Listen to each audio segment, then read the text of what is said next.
The global economy has faced a series of extreme shocks over recent years, ranging from the COVID-19 pandemic to the US-China trade war and the Russian invasion of Ukraine.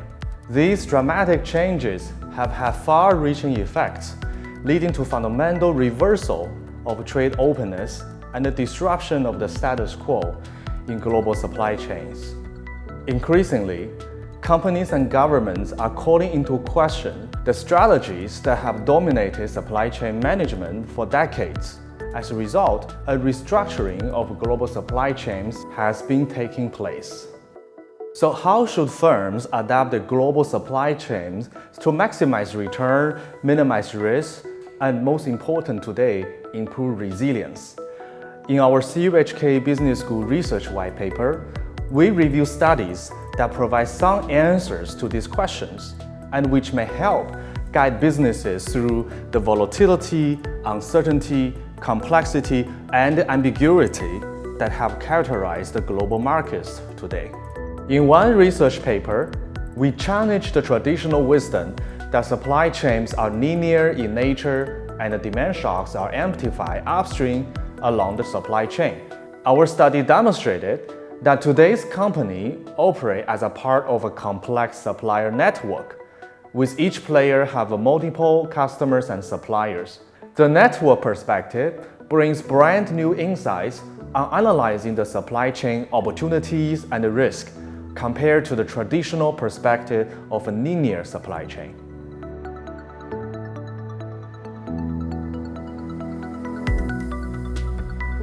Yes, another critical topic we look at is whether supply chain links to other regions in the world expose companies to increased risk during the pandemic or provided a valuable buffer against local disruption. To that question, we find consistent evidence that when global supply chains were disrupted during COVID-19, it significantly affected the credit risk of a company that rely on those supply chains. For example, when China was hit in the early 2020, supply chain risk increased for US companies connecting with China. However, when later China resumes production and the other countries around the world were hit by COVID, having China's supply chain proves valuable and mitigate the risk. Our studies also lead us to expect that, as a result of the pandemic, people and the governments around the world realize the importance of local manufacturing capacity, and they will continue to support such capacity expansion through policies such as subsidies and regional trade agreements. Friendshoring, which refers to the forging of economic ties with countries that share political trust and a common economic system and values, is also another new trend that is growing and is likely to stay with us.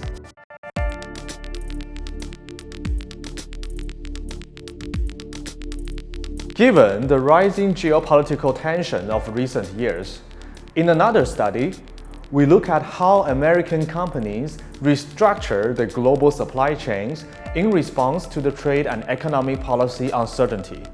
Our results suggest that supply chains can change as a result of trade policy enacted by government, and that supply chain risk can depend on whether a company generates its revenue abroad or at home.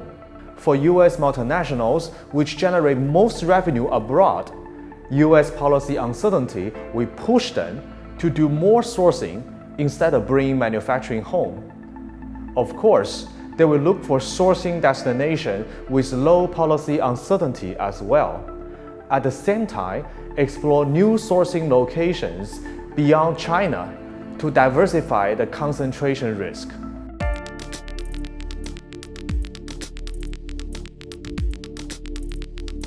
Well, the reconstruction of global supply chains has become increasingly intertwined with the policies of individual states.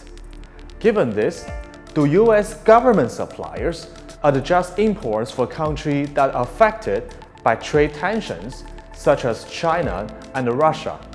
Our research finds that recently, companies in the US are increasingly hiring former US government employees.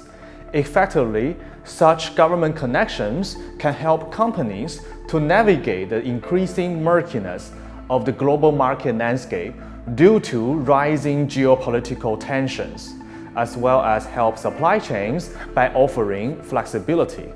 Drawing on these findings, we also offer several key predictions about how the reconstruction of the global supply chains will evolve over the coming decades.